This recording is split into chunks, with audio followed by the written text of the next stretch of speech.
Welcome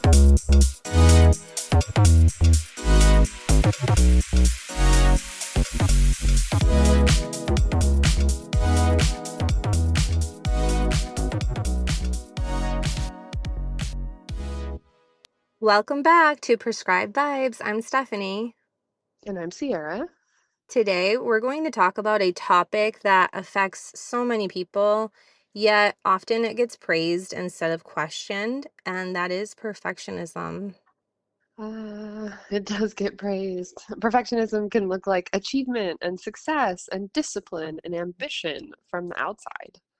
Yes, and Sierra actually brought this up as a topic, and I initially was like, no, I don't have an issue with perfectionism. And we were just talking about how really there is so much more than just being perfect, and we don't even realize we're doing it, right?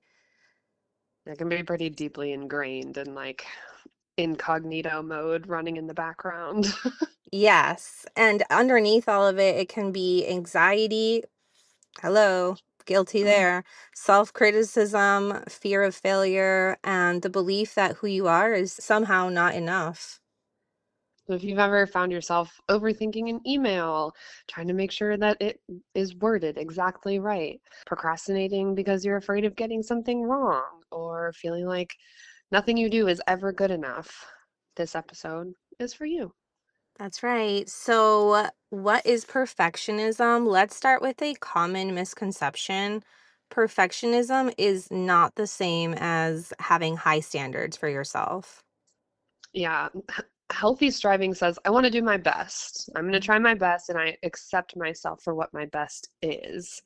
Perfectionism says, I have to do this absolutely perfectly or I have failed.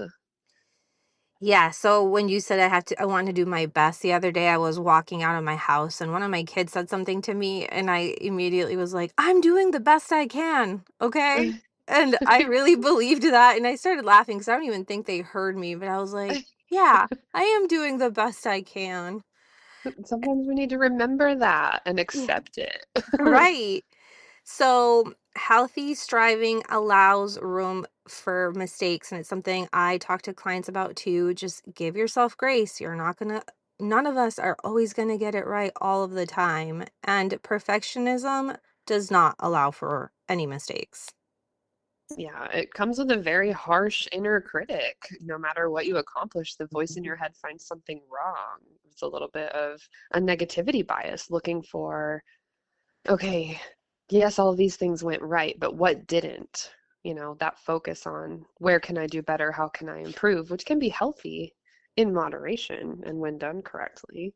Yep. And there's always going to be, you can do better. There's always going to be more opportunity to get things done, differently or better in a way or improvement. So that's not going to go away. But some example is like you get the promotion, right? And you should have gotten it sooner. That's a voice that can come up. Or you lose 10 pounds. You should have lost 20 pounds. You start a business and then you tell yourself, well, I should be making more money. Yeah, it's moving the finish line every time you get close to it. And that's something I bring up with my clients a lot, right? We can get in that place of when I get to this place in my life, when I accomplish this thing, then I'll be happy. And it's like, do you think so? Or are you going to move the goal line and you're going to be focused on Yes. something else and you're not even going to allow yourself to enjoy what you did accomplish and have like that's not the case. We've got to keep we've got to keep ourselves present and in the moment and also knowing that like there is no trophy at the end of the day. There is no checklist, someone coming by and making sure that you did all the things. Like, we don't get that level of validation and acceptance that we're looking for. It's kind of one, I think it's a little bit of a distraction, and maybe we'll get more into that. But Yeah. It could be. One of the things could be distraction, right? Or a little bit of sabotaging ourselves. sabotaging or just that insecurity, right? Like trying to become something so then we're worthy and lovable and valuable rather than knowing that we always are at all times, no matter where we're at in our process, in our journey. So true. So Why does perfectionism develop? And one of the questions I ask clients is, when did you first learn that making mistakes wasn't safe? Oh, that's such a heavy Mhm. question. Yeah. Because perfectionism doesn't just appear out of nowhere. It's usually protective. Right, exactly. It just reminds me, it starts thinking about, well, how did my parents react or respond to when I made a mistake, right? So it Mm. makes you think about some people grew up in homes where mistakes were criticized. Mistakes were criticized or even punished, Yep. or there's a lot of praise that is received just for achievement, if that's the only way you're able to accomplish praise within your family, then that's something you're going to grasp onto. So that's something that I've talked to my clients about, but also personally, I've learned that being successful has brought attention, validation, or love at a young age. When I was younger, I remember just wanting to do very well in school and get my homework done. And as soon as I got home from school, I was immediately doing schoolwork. And there is a gain to it, right? Definitely. Or sometimes life feels unpredictable and perfectionism becomes a way to create control. And I think that's what happened for me Hmm. growing up is things feeling unsafe or unpredictable and me saying, well, if I do everything right, like that was the logic that happened in my sweet little ADHD brain was if I do everything right, then there's no reason that it should go wrong. So let me just do all the things I'm supposed to do and do them exactly how I'm supposed to do them, and then I should be okay. Exactly. Yeah, no, I've done that, and every now and then I catch myself still doing it. It's like, wait, slow down. Let's give ourselves some grace here, which we've talked about. If I Mhm. do everything right, nothing bad will happen, and that is perfectionism brain, and that's not reality. That's not healthy, right? It's, hey, I'll do the best I can, but really there aren't any guarantees in life. Yeah. And the problem is life doesn't work that way, right? So no amount of perfection can eliminate uncertainty. Yes, I love that. It's something, wow, I just want to repeat that. No amount of perfectionism can eliminate uncertainty. And that's the function of this perfectionist this perfectionism driven approach to life is a sense of control Mhm. over what is uncertain, and it's perceived, it's not real. It isn't. Yeah, it's definitely an illusion. So, as we talk about that, we need to look at what's underneath that perfectionism. So, there's this hidden fear beneath it, right? That I think perfectionism is rarely about perfection. Yeah, I think it's pretty much always about fear, which I could get on my soapbox about everything negative being rooted in fear, but I won't do that. Yeah. Well, yeah, in some examples, so fear of failure. I know a lot of us probably can relate to that. Fear of rejection, especially us non-neurotypical friends. Fear of criticism. Fear of not being enough. So many perfectionists walk around carrying an invisible belief that says something like, well, if people really knew me, they might not accept me. So they try to earn acceptance through performance. And that's something that's come up, I mean, with myself, with clients too, is I have to be performing, I have to be contributing, I have to be adding value to other people's lives. So I'm not inconveniencing them or burdening them or right. I feel like that ties into perfectionism too, of let me be as neat and tidy and not messy or burdensome as I can be so that people will accept me. Whew, I'm just now reflecting on there's this phrase, right? Like, what do you bring to the table? Mm, And I my damn think self. that's what's that? I said my damn self. Oh, I thought you said, yeah, I was just thinking, me? Like, is Me. just me existing not enough? I'm the whole entree, okay? Yes, I am the table. I built the table anyway. Right. So people assume perfectionists are always productive. The thing that surprises people is perfectionists often procrastinate. It's a lot of pressure, and that creates a functional freeze, and we start avoiding. Yep. And then because if you never start, then you're not going to risk failing, then you can't fail. Yeah, that is such a good point. We see that all the time, right? Someone wants to launch a business, they want to write a book, start a podcast. Yeah.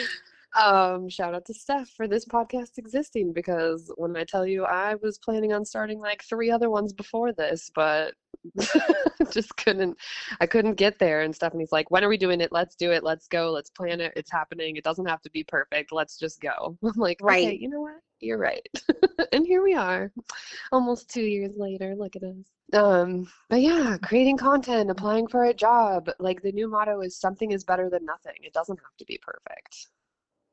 Yeah. And I think even along the example of the podcast, right? I think sometimes we do get in our heads or overthink, like, okay, well, are we getting enough followers? Are people noticing us? And then we have to remind ourselves, like, hey, this is a creative, fun outlet.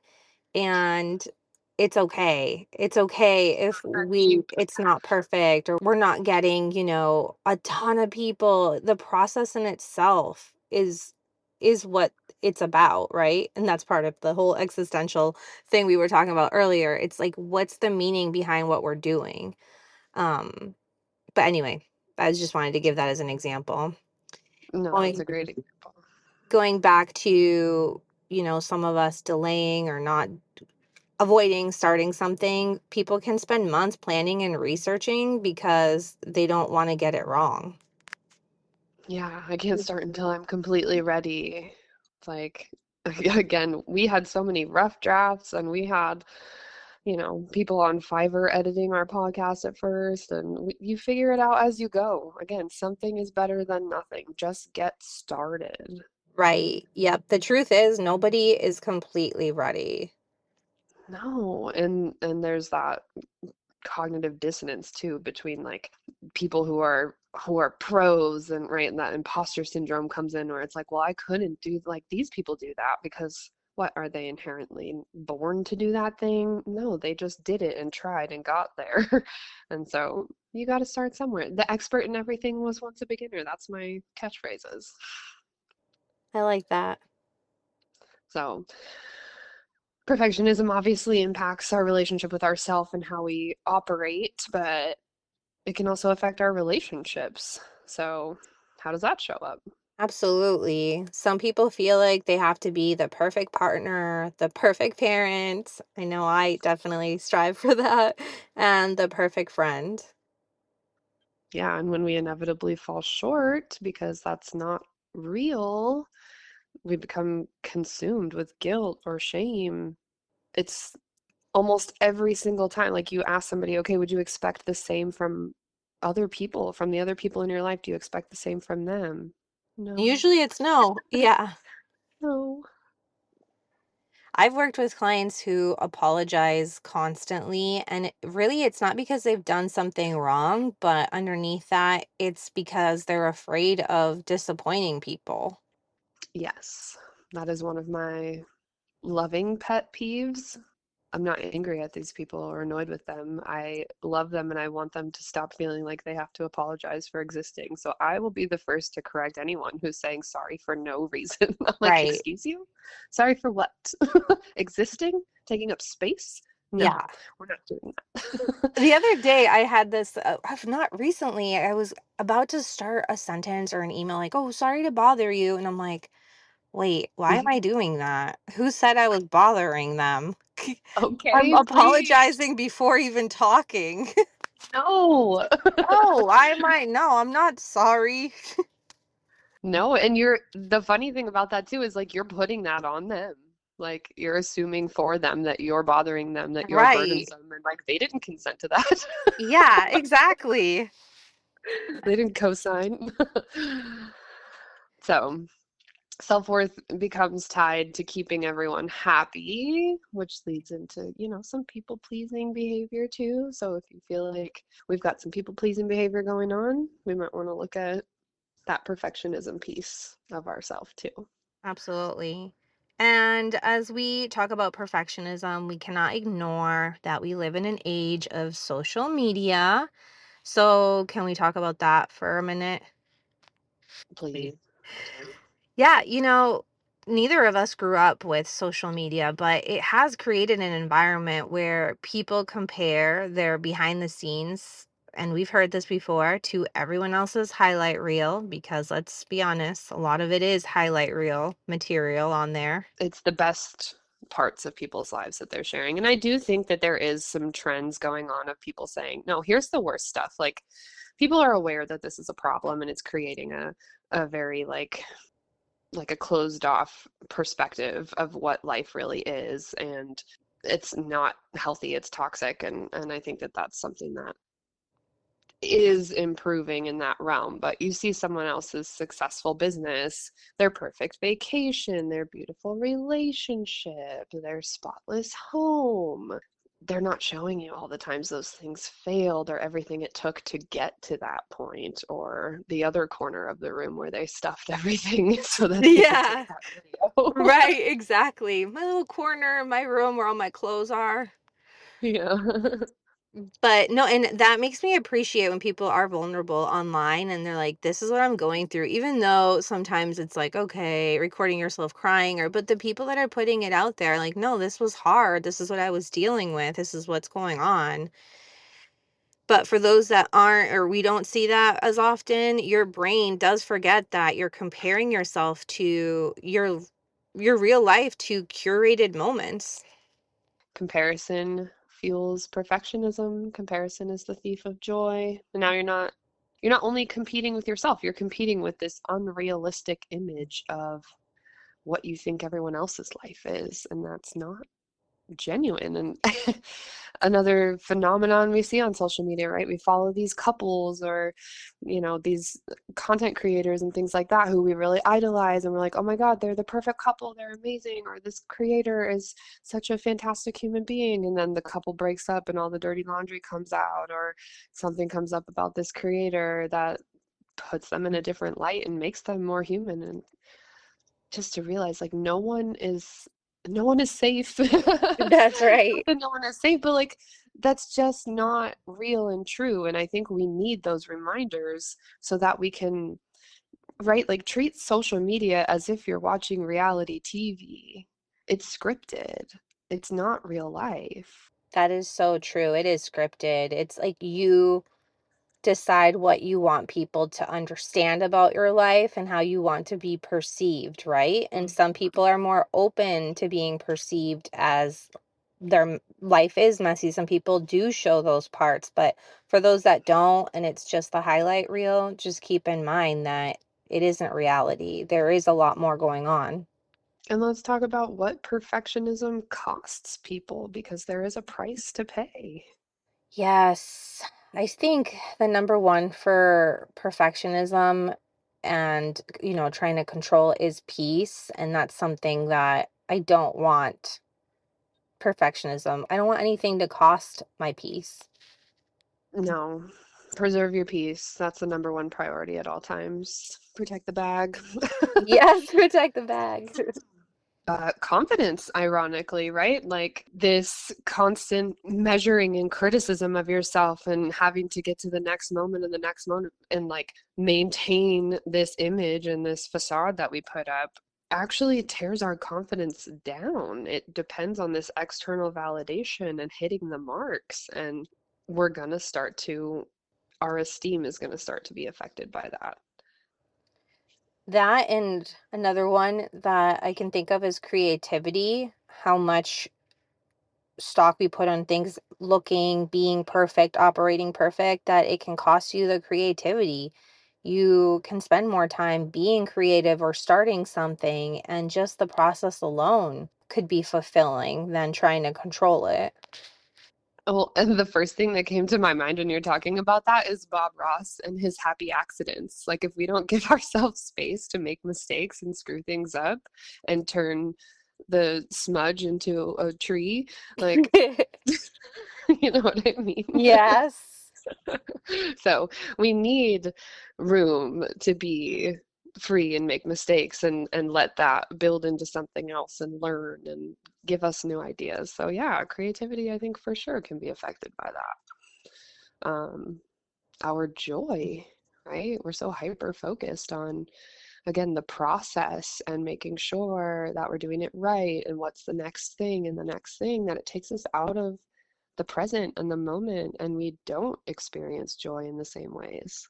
Right. Yeah, because then we become so robotic and so rigid, right, on the process getting it right that we lose sight of that. And also connection. It's going to be hard to connect, be vulnerable, and be yourself if you're so focused on being perfect. It really is costing you the connection.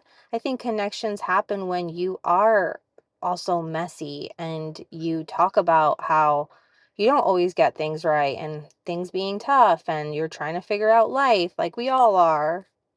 Um, I think this is the most important one, to be so It honest, and is, maybe yeah. that's because I highly value connection, but when we are focused on perfectionism and people pleasing and all of the results of that mindset and the way that we choose to navigate life, the way we interact with people, um, that impacts your authenticity. Perfectionism and people pleasing is not authentic behavior. That is not true to who you are. And that's why it's affecting our connections and our relationships. And we're having trouble in even just attracting the people that we want to attract and feeling happy with the people around us. Like, oh, Russ. I don't know if you listen to Russ. But I just saw something on TikTok where he was like talking to all of his friends about how, like, of course, the people around you don't really F with you. Like, you don't actually F with you because you're not being real. And I'm Yeah, like, people see that. Exactly. 100%. 100%. Authenticity, and there's a study on it where we've like isolated the energy that we put off in different states of being, and authenticity is the most attractive state that we can be in. That makes people feel safe when they don't have to question, do we mean what we say? What's our real intention here? And that's really what our brain and our nervous system cares about, right? Is being safe. So the math is mathing here. Give yourself permission to just be authentic, flaws and all, and figure it out as you go. And that is going to make your life align in the best ways possible. 100%. Mic drop there, girl. I Hey. love that. Yes, it really does. It's so true that I love how you said that it creates safety because I wouldn't feel safe around someone that can't be open and share their vulnerabilities or flaws or things that they're going through. It's not possible. I cannot connect that way.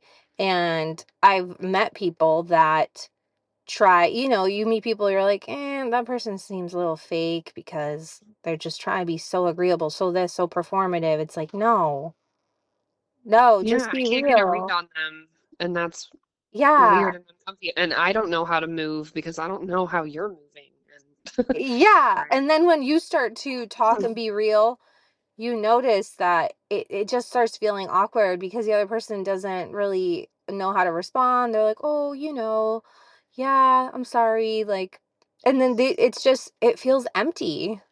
Yeah, they can have their own discomfort with your authenticity. Like, what? We're not allowed to just be ourselves and bare our soul. What are you doing? Yeah, right. You need to bare your soul too, okay?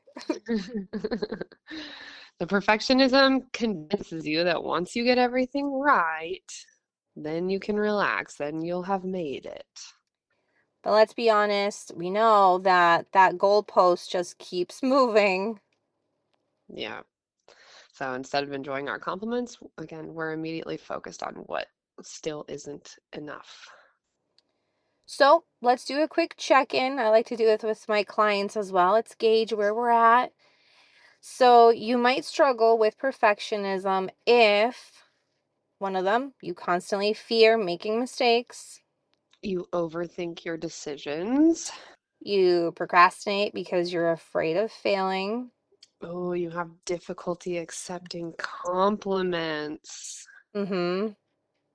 You feel like nothing you ever do is enough. You're constantly comparing yourself to other people. You tie your self-worth to productivity. Are you already laughing? I am laughing. I'm like, You're like, oh no, the mirror. I am. Like the other day, I was cleaning real quick. I did like a quick clean, like every the house in like 10 minutes. I'm like, look at me. I did so well. I'm like, yep, it's because I'm being productive. I'm giving myself kudos. Right.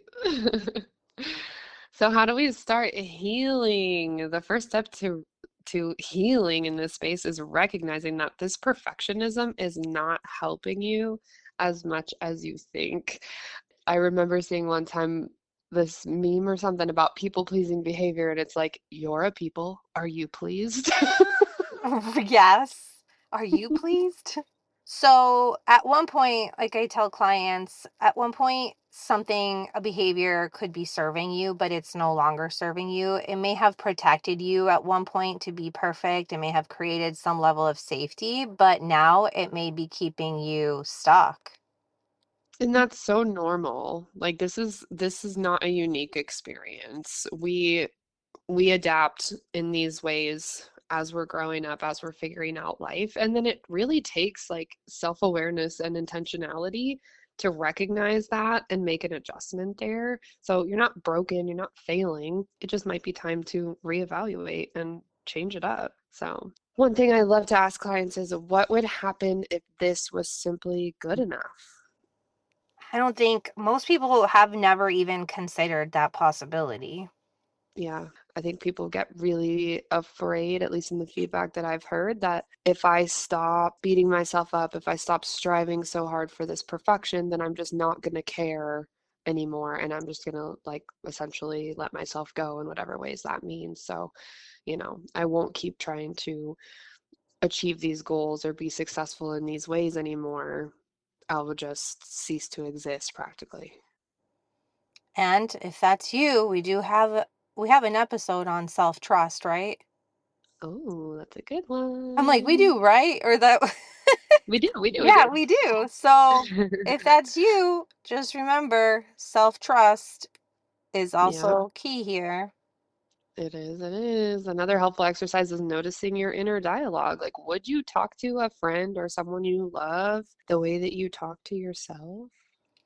Right? Usually the answer to that is no. So, it is something you can ask yourself, "Wait a minute, would I say this to someone else? Would I tell someone else that, 'Hey, you need to step up?'" Well, maybe. I feel like it's Maybe such a actually. flex. You're like, no, I might tell somebody I that might actually. actually say that was not a But good that's you being example. authentic then. It is. I love the Because I feel like reframe. it's such a flex. The answer to that for me is yes. Like I do talk to myself like a friend, like someone I love and care about, and that's not something that just happened naturally. Yeah, that took work, but like I do not negotiate my worth with myself anymore. I'm not in the place of like criticizing. We're like, okay, we messed it up. How can we do it better? Let's notice and adjust. Pivot. Where do we Pivot. go from here? Yes, pivot. So pay attention to that. You are the only person that you are stuck with 24/7, 365 for your entire life. Everyone else is optional. And so that relationship with yourself should be the benchmark. That should be the best relationship that we have. It's the one that we have the most control over. Yep. And, a reminder, this is something I had to remind a client of recently. She asked something about, is this okay to want? Or is this okay that I want? I'm like, this is your life. You get to design it however you want. You get to want whatever you want. Hmm. So before I go off on a tangent, going back to perfection and, moving that goalpost, think about it as this progress over perfection. Yes. Something is better than nothing. Progress creates momentum. Perfection creates paralysis. Or even consistency, right? Just being consistent, staying disciplined with the healthy habits, like staying consistent with going to the gym or staying consistent with being hydrated. A mediocre workout is better than no workout. An imperfect conversation is better than avoiding it altogether. A draft is better than a blank page. Growth comes from action, not perfection. Again, the expert in everything was once a beginner. These finished products that you're seeing out there, they have a whole lifetime of story and work that they put in before this finished product that you're seeing. So it's not just spontaneous that they're popping up this finished product. They started somewhere. They failed and failed and failed.